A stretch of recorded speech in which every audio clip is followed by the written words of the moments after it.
There is not a person in this room that is not constantly up under attack. No matter how blessed you've been, no matter how successful, no matter how accomplished, no matter how healthy, no matter how fruitful you are, somewhere in your life you are either being attacked or about to be attacked in some area of your life. And God says, I'm going to bless you, but you've got to dress for the battle while you receive the blessing. With every blessing, there is a battle. I would venture to say the greater the blessing, the greater the battle. The enemy would not send that level of battle against you if there were not that level of blessing before you. The level of battle you face is an indication of the level of blessings that you stand to receive. No robber robs an empty house. Nobody holds up a bag lady because she doesn't have anything to steal. If you're up under attack, there's something to be gained. See, you got all dressed up not to run, you got dressed up to stand, not to give place or territory, not to evacuate the turf that's yours. You must learn to handle the negative. Don't ignore it, handle it. You don't have to live in it, you don't have to dwell on it, but you do have to handle it, my opinion. I know some people teach, just turn your head real quick and say, there's no weeds, there's no weeds, there's no weeds. They'll take your garden. So you've got to handle the negative. Here's what part of it is. It's called the great war between good and evil.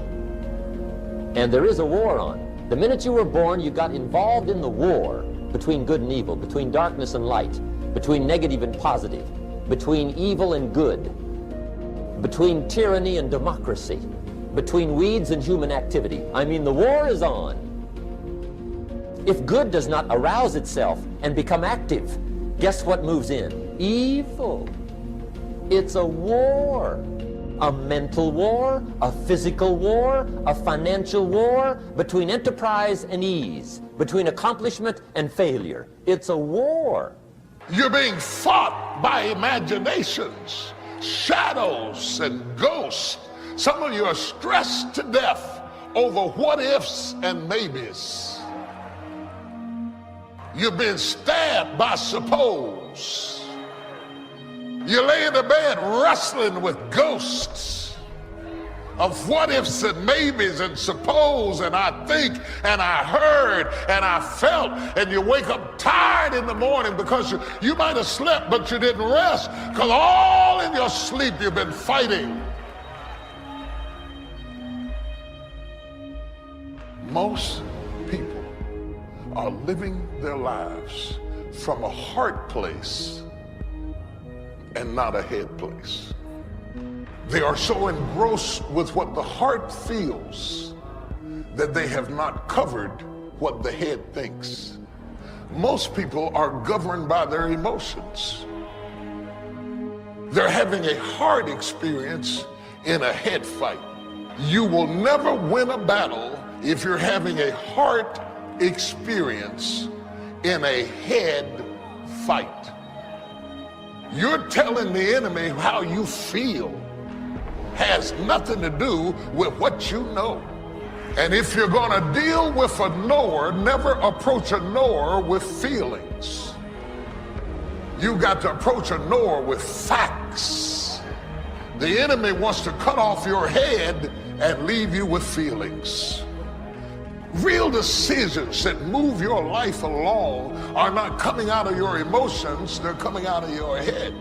Real opportunities that God would open up for you have to come out of your head and not out of your feelings. There are so many people that are so abstract and they're just moving along from day to day out of their emotions and their feelings. I don't know, I'm just not feeling it today. I'm just not feeling it today. Come back on Thursday. I might be feeling on Thursday. I'm not in the mood for this. I can't handle this. And every time you do it, you're canceling out opportunities. A person who does not function out of their head is a person without government. A person who moves totally out of their emotions is exempt from the greater opportunity than life.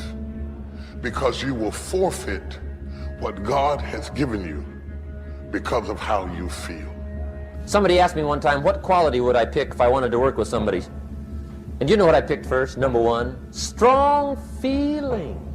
Please, number one, give me somebody that feels strong about most anything. I don't even care, just so they believe it.